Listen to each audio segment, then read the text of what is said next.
तो जो कहानी मैं आपको सुनाना चाह रहा हूँ एक रियल कहानी है, और मेरी सबसे बड़ी चिंता अपने बच्चों को लेकर, आपको लेकर वही रहती है। मैं जब भी कोई कहानी सुनाता हूँ, नाम, जगह, वो सब बदल देता हूँ ताकि किसी की प्राइवेसी पर हमला ना हो। सबकी राइट टू प्राइवेसी है ना। एक बच्चा था जिसको मैं जानता हूँ, बचपन से जानता हूँ, बहुत ही जबरदस्त आर्टिस्टिक बच्चा, म्यूजिक का उस्ताद। उसके घर में लगभग सब लोग म्यूजिक के उस्ताद थे। इंस्ट्रूमेंटल म्यूजिक, वोकल म्यूजिक, हर चीज में अच्छा, पढ़ने में भी ठीक, बढ़िया। और जब हम स्कूल में थे, वो मेरी क्लास में तो नहीं था, थोड़ा सा अलग क्लास में था, पर स्कूल में बहुत पॉपुलर था, being into music. I was in debating, he was into music. और बाद में उसने हमारा स्कूल छोड़ भी दिया कुछ समय के बाद, फिर वो कहीं और चला गया, फिर हमारा मिलना नहीं हुआ। उस समय ना तो व्हाट्सएप था ना यूट्यूब था, तो बाद में मिलने का स्कोप भी नहीं रहता था।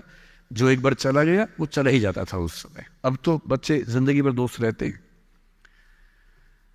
फिर जब मैं दिल्ली यूनिवर्सिटी में आ गया, ग्रेजुएशन कर चुका था, उसके बाद अचानक मुझे एक बचपन का दोस्त मिला जिसने मुझे एक इंटरेस्टिंग क्या, डेवास्टेटिंग बात बताई।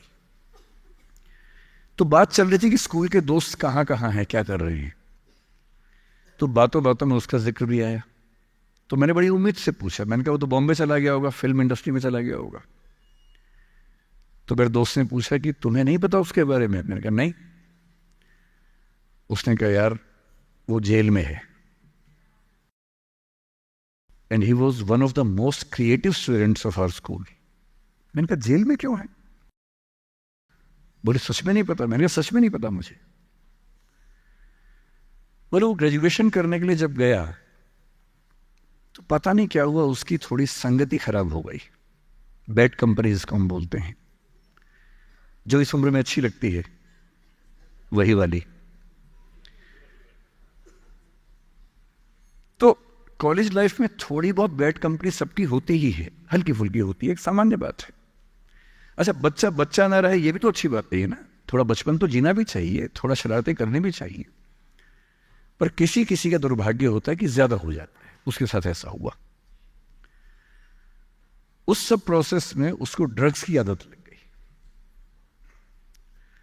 और ड्रग्स एक ऐसी चीज है, एडिक्शन ऐसी चीज है कि उसमें वन वे रास्ता होता है, टू वे नहीं होता है। आप जा सकते हैं, वापस नहीं आ सकते। मतलब 1000 लोग जाएंगे तो उनमें से एक आध वापस आएगा, वो भी इतने मुश्किलों से जो ऑलमोस्ट इम्पॉसिबल है। I have seen many such cases. Social welfare department से मेरे कई दोस्त ऑफिसर्स हैं, तो मैं उनसे जब पूछता हूँ, बताते हैं मैंने ऐसे लोगों को देखा है 10-10 साल से स्ट्रगल कर रहे हैं एडिक्शन से बाहर आए कि नहीं आ पा रहे, खत्म हो गए हैं। उस बच्चे को ड्रग्स की आदत पड़ गई कॉलेज में जाके, पेरेंट्स को पता ही नहीं था। तो जब पेरेंट्स को भनक लगी तो उसको दबाव बनाया कि तुम घर आ जाओ।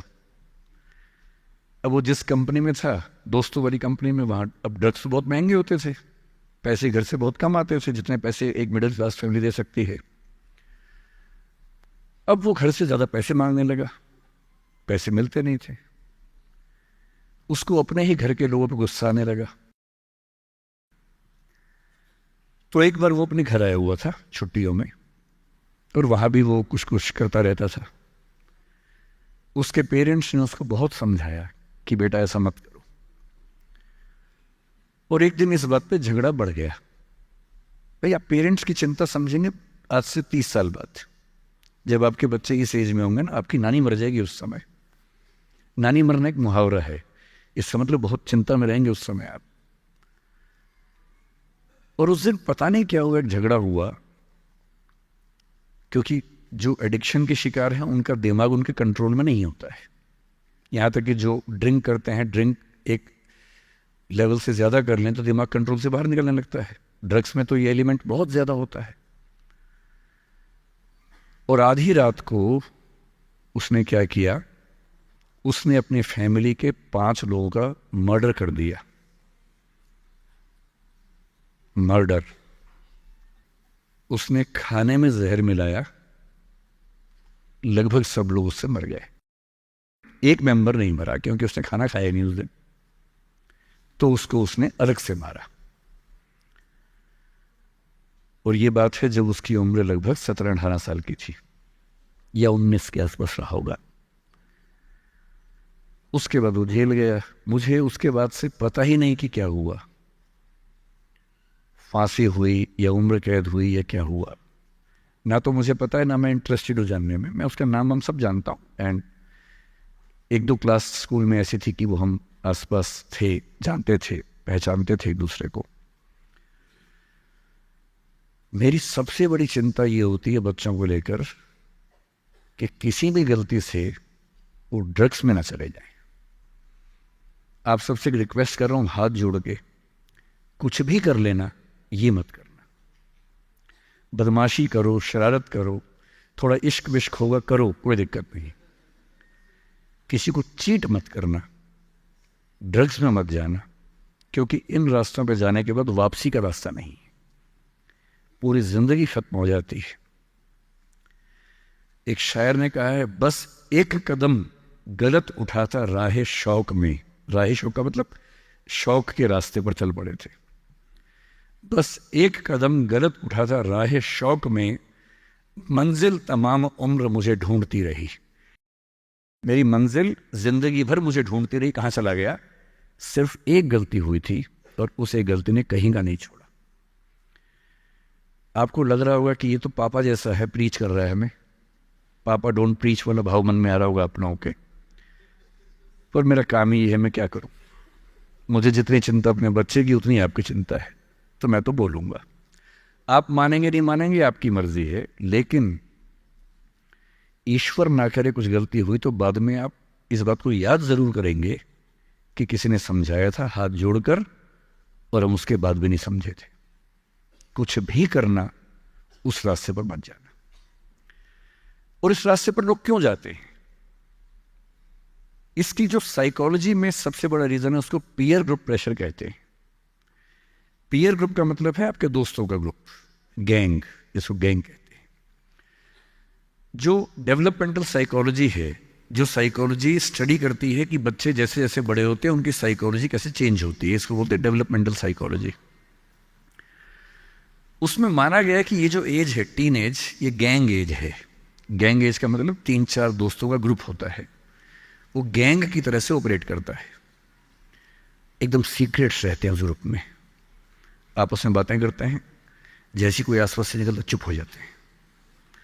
उनको लगता है कि उनके पास कुछ सीक्रेट इंफॉर्मेशन दुनिया की ऐसी है जो मोसाद और रॉ और इन्हीं सब के पास होती है, किसी के पास नहीं होती। जबकि वो जो बात कर रहे होते हैं उनके पेरेंट्स वो बात 30 साल पहले कर चुके हैं।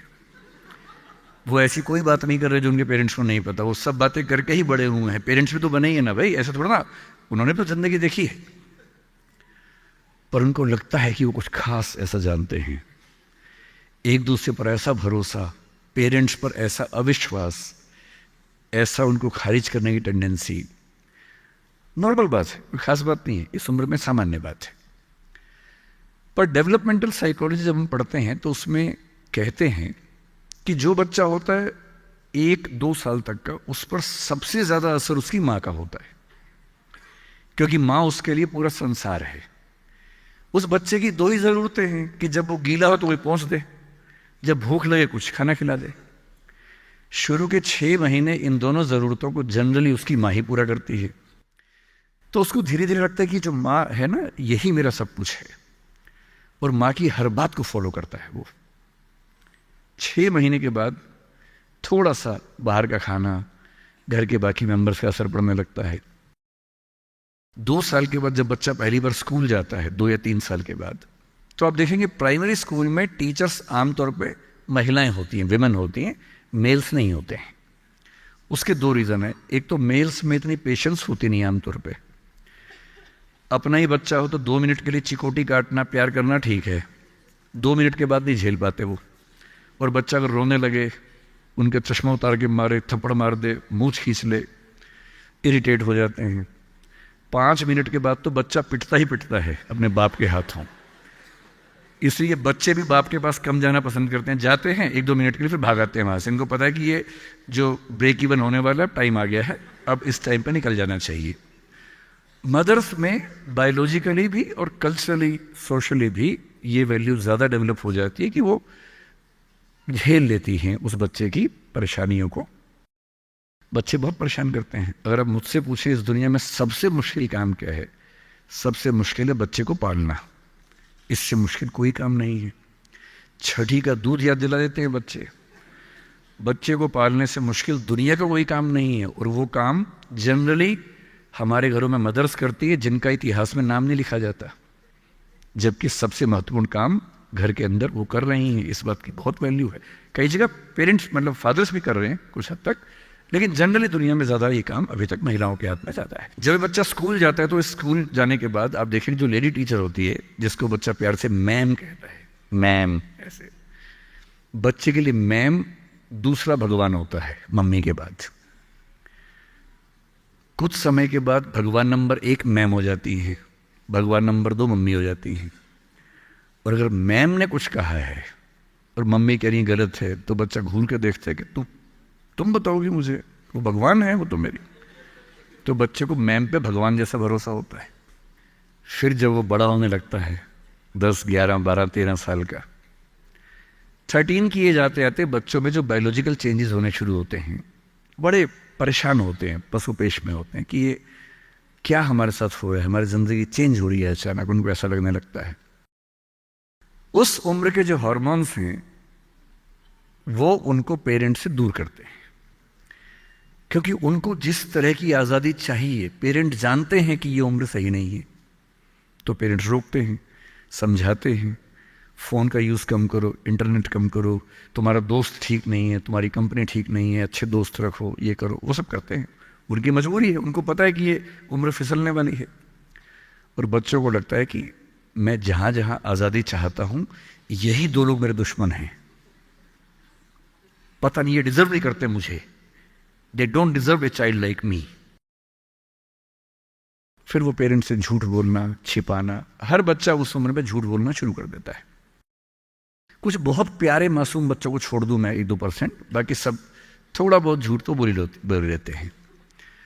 कुछ ज़्यादा शातिर हो जाते हैं, इतना खतरनाक झूठ बोलते हैं, लाई डिटेक्शन टेस्ट करवा लेंगे तो भी नहीं पकड़ में आएंगे, इतना अच्छा झूठ बोलने लग जाते हैं, क्योंकि उन्होंने सीख लिया दोस्तों से सब करके। और ये जो उम्र है 13 से 19, जो गैंग एज है, ये जो दोस्त हैं, इनका असर इतना ज़्यादा होता है। और आपकी पर्सनैलिटी कैसी है, हर गैंग में 4-5 लोग होते हैं, उनमें से एक मुखिया होता है, उनका गैंग का नेता होता है, जो थोड़ा सा एग्रेसिव है, डोमिनेटिंग है, असर्टिव है, वो फैसले करता है सबके लिए। आपने डिसीजन मेकिंग का सवाल पूछा, इसी पे सो समझेंगे। उसने कहा कि चलो सब फिल्म देख के आएंगे, तो बाकी 4 फॉलोवर्स होते हैं, वो चलते हैं, जी जी चलो चलो चलो चलो चलो। इन सबका सेल्फ रिस्पेक्ट का लेवल अलग अलग है। जो नेता है उसमें सेल्फ रिस्पेक्ट बहुत ज्यादा है, इतनी ज्यादा है कि वो दूसरों की सेल्फ रिस्पेक्ट की धज्जियां उड़ा देता है। वो ये मान के चलता है कि मैं राजा हूं, जो मैं कहूंगा वही होगा। और जो बाकी 4 भेड़ बकरियां हैं, जिनमें कॉन्फिडेंस की कमी है, असर्टिव नहीं है, सबमिसिव हैं, दब्बू हैं, डरपोक हैं, वो बेचारे उसकी बात को फॉलो करते हैं। और ये जो 4 है ना, इन पे खतरा बहुत ज्यादा है, क्योंकि जो नेता है वो पहले से बिगड़ा हुआ है, वो हैबिचुअल है कई चीज़ों का, और वो इन 4 को बोलता है आज हम सब ड्रग्स ट्राई करेंगे।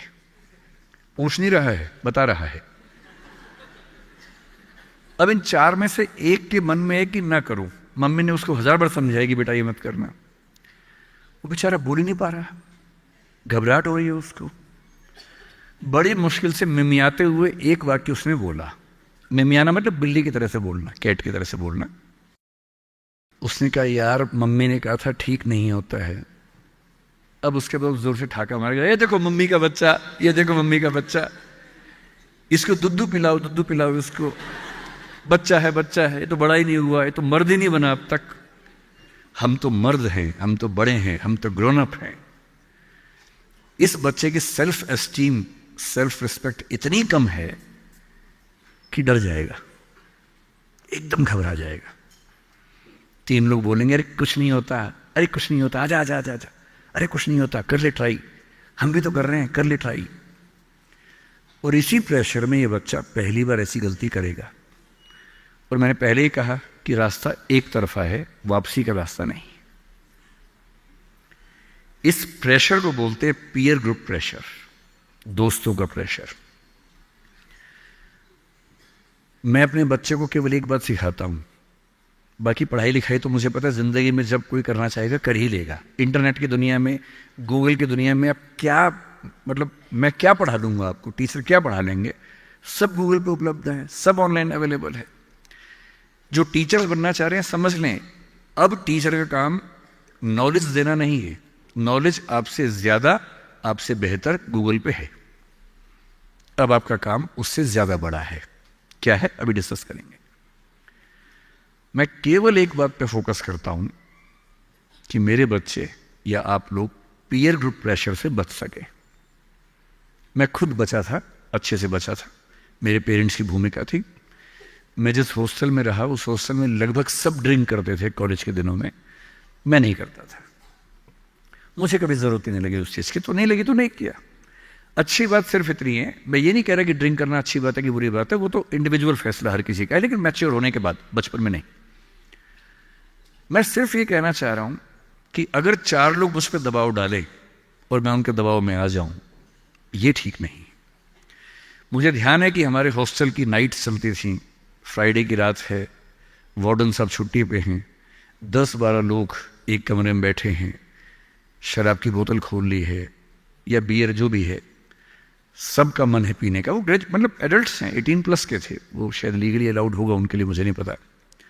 और जो लोग नहीं पीना चाहते उनको दबाव बना रहे हैं कि आ पी के दिखा, तू मर्द है तो पी के दिखा, बड़ा हो गया तो पी के दिखा। जब भी कोई ऐसा दबाव बनाए ना, इतना भी दबाव में नहीं आना है। जैसे कोई बोले बड़ा है तो पी के दिखा, आपको बोलना है मैं इसको पिए बिना ही बड़ा हूं। मर्द है तो पी के दिखा, मैं इसको पिए बिना ही मर्द रहता हूं। तुम इसको पी के मर्द बनते हो, हम ऐसे ही मर्द हैं भाई। दोस्त नहीं है क्या हमारा, तो क्या बोलना है? अगर तुम्हारी दोस्ती के लिए मुझे पीनी पड़ेगी शराब, तो मेरी दोस्ती के लिए तुम छोड़ क्यों नहीं सकते? अजीब बात है भाई। दोस्त, क्या मैं ही तुम्हारा दोस्त हूं, तुम मेरे दोस्त नहीं हो? तुम्हारी दोस्ती के लिए मैं ड्रग्स लेना शुरू कर दूं और मेरी दोस्ती के लिए तुम छोड़ नहीं सकते? अगर तुम छोड़ नहीं सकते तो मैं ले नहीं सकता। और दोस्ती अपनी जगह है, हमेशा ध्यान रखना। भूल के भी कभी कोई ऐसी डिमांड मत करना जो दोस्ती की हदों से ज्यादा जाती हो। मैं साफ कह रहा हूं, मैं ड्रग्स के रास्ते पर नहीं जाऊंगा, ये काम मैं नहीं करूंगा। मुझसे दोस्ती रखनी है, इन शर्तों के साथ रखो। मैं किसी दबाव में ना आया हूं ना आऊंगा। इसको बोलते हैं असर्टिवनेस। अपनी शर्तों पे जीऊंगा, किसी के दबाव में नहीं जीऊंगा। जो गलत है गलत है, नहीं करना है तो नहीं करना है। एक शायर ने बड़ी अच्छी बात कही इश्क के बारे में, लेकिन यहां अप्लाई होती है। उसने कहा, वो नहीं मेरा सही, उससे मोहब्बत है तो है। भाई किसी से मोहब्बत है, नहीं हो पाया मेरा, कोई बात नहीं। वो नहीं मेरा मगर उससे मोहब्बत है तो है। अब ये रस्मों और रिवाजों से बगावत है तो है। अगर मैंने एक सही बात कह दी और वो रस्म रिवाज के खिलाफ है तो है, मैं क्यों डरूंगा? जो मुझे ठीक लगा, अपने ईमान के मुताबिक लगा, मैंने कहा वो मैं करूंगा। तो जो बात मुझे अपनी ओर से शुरुआत में कहनी थी मैंने आपसे कही है। और मेरा ख्याल है कि अगर आप सब बच्चों में से एक बच्चा भी मेरी बात सुन के गलत रास्ते पे जाने से रुक गया तो मेरा सिक्किम आना धन्य हो गया। मैं उसमें बहुत खुश हूं, उससे ज्यादा मुझे